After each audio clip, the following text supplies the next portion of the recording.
Hello students, इससे पहले की वीडियो में हम लोगों ने अस्टैचियोमेट्रिक दोष के एक प्रकार ऋणायन रिक्तियों के कारण धातु अधिकता दोष के बारे में पढ़ लिया था। इस वीडियो में हम अंतराकाशीय धनायन के कारण धातु अधिकता दोष और धनायन रिक्तियों के कारण धातु न्यूनता दोष के बारे में पढ़ेंगे। तो यहाँ पे सेकंड है अंतराकाशीय धनायन के कारण धातु अधिकता दोष। तो इसके नाम से ही क्लियर है कि ये जो दोष है ये अंतराकाशीय धनायन के कारण उत्पन्न होता है। यानी एक धनायन का मतलब इस अतिरिक्त धनायन से, मतलब कि वो धनायन जो जालक का ना हो बल्कि कहीं बाहर से आया हो, तो वो अतिरिक्त धनायन अगर जालक के अंतराकाशीय स्थान में आ जाए, और चूँकि हम जानते हैं कि धनायन के आने से जालक में एक प्लस चार्ज की अधिकता हो जाएगी, तो जालक को उदासीन बनाए रखने के लिए, यानी जालक की उदासीनता को संतुलित करने के लिए यहाँ पे एक इलेक्ट्रॉन भी जालक में बाहर से डाल दिया जाता है। तो इस प्रकार उत्पन्न हुए दोष को हम कहते हैं अंतराकाशीय धनायन के कारण धातु अधिकता दोष। इसे हम फिगर से भी समझ सकते हैं। यहाँ पे हमने एक जालक लिया हुआ है, तो जालक में हम देख रहे हैं कि बाहर से एक अतिरिक्त धनायन जो है अंतराकाशीय स्थान में आ जाएगा। अंतराकाशीय स्थान का मतलब होता है कि इन जालक बिंदुओं के बीच जो रिक्त स्थान है, इस रिक्त स्थान को ही अंतराकाशीय स्थान कहते हैं। तो यहाँ पे हमने एक धनायन ले लिया है जो बाहर से आया हुआ है, तो ये धनायन जो है अंतराकाशीय स्थान में आ गया है। लेकिन अभी हम देखेंगे कि पहले धनायनों की संख्या ऋणायनों की संख्या के बराबर थी, लेकिन अभी एक धनायन अधिक हो गए हैं, तो यानी जालक में एक प्लस चार्ज अधिक हो गया है।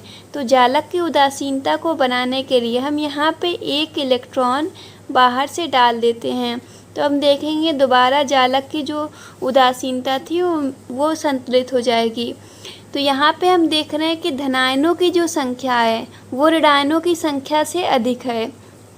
वो आवेश तो दोनों के बराबर हैं, लेकिन अगर धनायन और ऋणायन को देखें तो धनायन यहाँ पे ऋणायनों से अधिक हैं। तो चूँकि धनायनों में धात्विक गुण पाया जाता है, तो धनायनों के अधिक होने से इस जालक में धात्विक गुणों की अधिकता हो जाएगी, इसीलिए हम इसको कहते हैं धातु अधिकता दोष। तो ये हो जाएगा अंतराकाशीय धनायन के कारण धातु अधिकता दोष।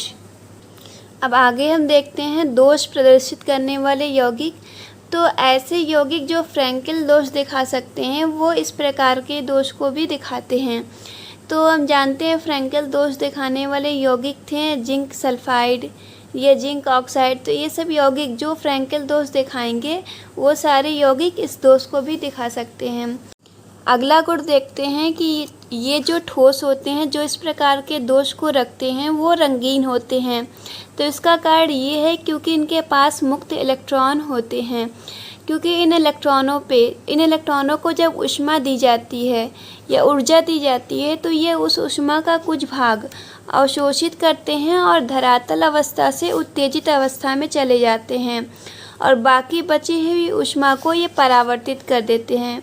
तो जो ऊष्मा परावर्तित होती है तो उसके संगत जो भी रंग होता है उस रंग की हमें ये वस्तु दिखाई पड़ती है।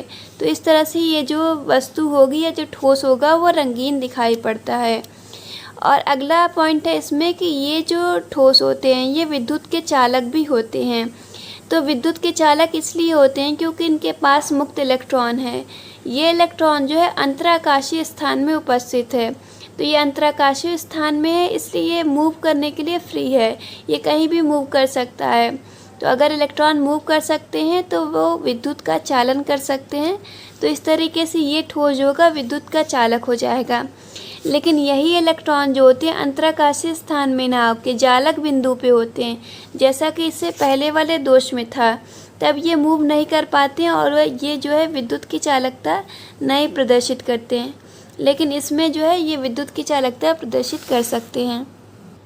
अब थर्ड है धनायन रिक्तियों के कारण धातु न्यूनता दोष। तो यहाँ पे हम देख रहे हैं कि जालक में धनायन के स्थान पे रिक्ति बन जाएगी, यानी धनायन जो होंगे अपने जालक बिंदु से अनुपस्थित हो जाएंगे। तो इससे पहले जब हम फर्स्ट वाला दोष पढ़ रहे थे तो वहाँ पे हमने देखा कि जो ऋणायन थे वो अपने स्थान से अनुपस्थित हो जा रहे थे। तो अगर ऋणायन अपने स्थान से अनुपस्थित होंगे तो जालक की उदासीनता को बनाए रखने के लिए वहाँ पे हम इलेक्ट्रॉन को डाल सकते हैं, तो इससे जालक उदासीन हो जाएगा दोबारा। लेकिन अगर धनायन अपने स्थान से अनुपस्थित हो जाएंगे तब वहाँ पे हम दोबारा जालक की उदासीनता को बनाने के लिए इलेक्ट्रॉन नहीं डाल सकते हैं। तब उसको संतुलित करने के लिए हम वहाँ पे क्या करेंगे, चूँकि हमें जालक को उदासीन बनाना है इसलिए हम देखेंगे कि जो धनायन जो अपने स्थान को छोड़ के जालक से निकल गया है उस धनायन का जो सबसे निकटवर्ती धातु आयन रहा होगा, धातु आयन मतलब धनायन से ही है, तो इसके सबसे पास वाला जो धनायन था उस धनायन को हम और उच्च ऑक्सीकरण अवस्था में ले जाएंगे। तो इसको फिगर से समझ लेते हैं। यहाँ पे देखिए एक जालक है और जालक में हम देख रहे हैं कि ये जो पॉइंट था यहाँ पे एक धनायन था जो अपने स्थान को छोड़ के चला गया, मतलब जालक बिंदु से अनुपस्थित हो गया है। तो ये स्थान रिक्त हो गया है अभी।